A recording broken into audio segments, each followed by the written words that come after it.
안녕하세요, 인테리어 MD입니다. 본격적으로 건조하고 추운 겨울이 다가왔습니다. 특히 이런 겨울철 도배공사는 건조하고 추운 날씨와 외내부 온도 차이가 크기 때문에 여름이나 봄보다 조금 더 많은 주의가 필요로 합니다. 대표적인 도배하자 사례를 살펴보면 도배 이음새가 벌어지거나 도배지가 터지거나 벽체의 일부 도배지가 주름이 가듯 당겨지는 현상이 대표적이라고 할 수 있는데요. 원인이 무엇인지 어떻게 하면 방지할 수 있는지 알려드리겠습니다. 첫 번째, 이음새가 벌어진 현상. 도배지는 대개 롤 단위로 나오기 때문에 넓은 벽을 시공할 때 여러 폭으로 나누어서 시공을 하게 됩니다. 벽지의 경우 이음새를 겹쳐서 시공을 하고 실크 벽지의 경우에는 이음새를 겹치지 않고 절단면을 이어붙이듯 롤러질을 해서 붙이는데 합지와 비교하면 단연 티가 많이 나지 않습니다. 그런데 실크 벽지로 시공하고 이렇게 이음새가 벌어지는 상황이 생기기도 하는데요. 원인을 살펴보면 도배풀이 충분히 발라지지 않은 경우도 있고 조인트에 롤러질이 잘 되지 않았을 수도 있습니다.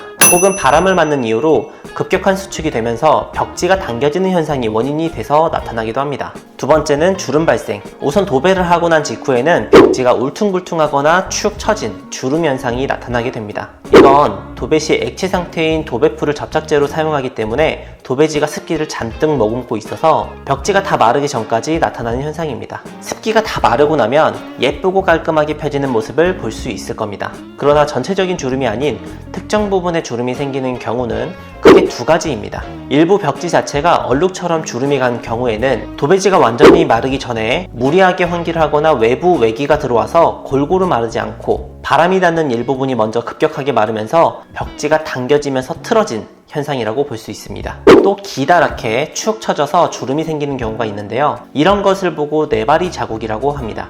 도배를 할 때 바탕면이 섞어 보드인 경우에는 보드와 보드 사이 조인트 부분에 이렇게 생긴 네바리 테이프를 붙이면 틈새가 노출되지 않고 매끄럽게 보일 수 있도록 연출을 해주는 역할을 합니다. 그런데 얇은 휴지를 분리하듯 네바리 테이프를 두 갈래로 분리해보면 넓은 겉지와 조금 더 좁은 넓이의 종이 속지가 있습니다. 넓은 겉지 날개 부분에 풀을 발라서 면에 붙이는데 그때 안에 있는 종이 속지는 떠있는 상태가 돼서 이음새가 매끄럽게 표현되는 것입니다. 그런데 온습도가 좋아서 벽지가 짱짱하게 잘 말라있는 평소에는 괜찮은데 습기가 많은 여름이나 습한 실내에서는 이 벽지가 습을 먹고 약간 느슨해지거든요. 그럴 때 부착되지 않은 이 종이 속지가 떠서 보이는 현상이 발생합니다. 장마철과 같이 습할 때 일시적으로 발생하는 경우도 있지만 벽지의 울음이 당겨지지 않는다면 현장의 구조적 문제일 수도 있고 시공상의 이유일 가능성도 있기 때문에 시공처에 한번 문의해 볼 필요가 있습니다. 이러한 도배 하자들의 경우에는 원인이 다양해서 무조건 시공 잘못이라고 할 수는 없기 때문에 미리 방지할 수 있는 기본 팁 3가지를 알려드리겠습니다.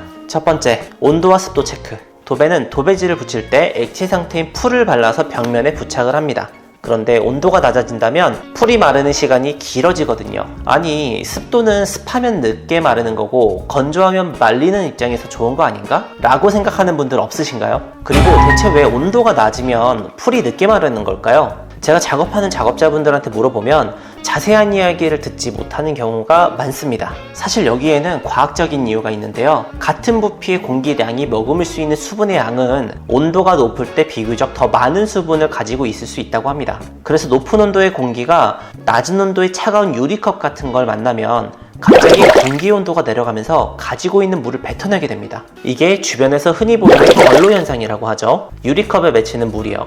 도배 현장을 보면 액체 상태인 도배풀의 습기가 이 공기 중으로 빨려 들어가면서 증발이 되어야 하는데 겨울철 낮은 온도에서는 증발되는 수분의 양이 적으니까 계속해서 도배풀이 마르지 않게 되는 겁니다. 자, 두 번째, 환기. 환기를 시키면 벽지가 더 잘 마르지 않을까 하는 생각도 저는 해본 적이 있었습니다. 하지만 도배 작업 직후 환기는 안 하는 이만 못합니다. 도배가 끝나고 바로 가보면 도배 시 날린 미세먼지들도 많고 도배풀이나 본드 등에서 나오는 왠지 모를 불쾌한 냄새가 나서 환기를 하고 싶을 텐데요. 벽지는 아주 천천히 자연스럽게 말리는 것이 가장 중요합니다. 아주 잠깐의 창문을 여는 것은 괜찮지만 과도한 환기나 보일러 가동을 하게 되면 예쁘게 마르지 않을 수도 있고 도배지가 터질 수도 있기 때문에 마를 때까지 시간을 두고 천천히 지켜보는 것이 좋습니다. 잠시라도 환기를 해야 한다면 꼭 기억해 주세요. 가급적 벽지가 마른 뒤에 환기시켜 주시고요. 도배를 하지 않은 베란다 등의 창문을 조금만 열어주십시오. 그리고 너무 길게 환기를 하지 않도록 합니다.